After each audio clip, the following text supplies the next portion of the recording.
All history is in part fictional, engaging in leaps of interpretation and assumption that border more or less on fabrication. Historiography is influenced by ideology and constrained by its inaccessibility into the hearts and minds of protagonists.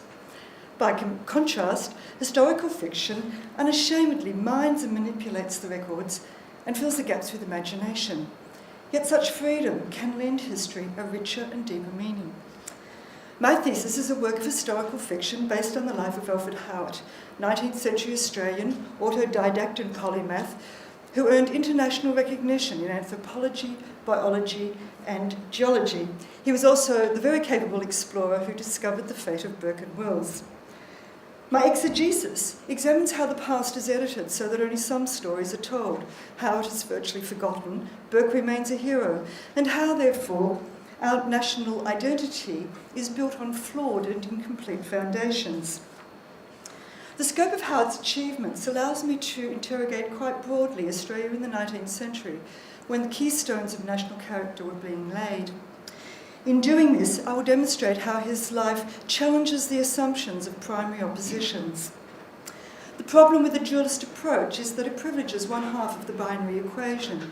Usually it's the males, the whites, the winners, but also post-colonially it can be the nonconformists, the insignificant, the defeated. Peter Carey's Lucinda is as constructed and atypical as the man from Snowy River, whereas Howard occupies a middle ground which, while being no less fascinating, is rarely traversed.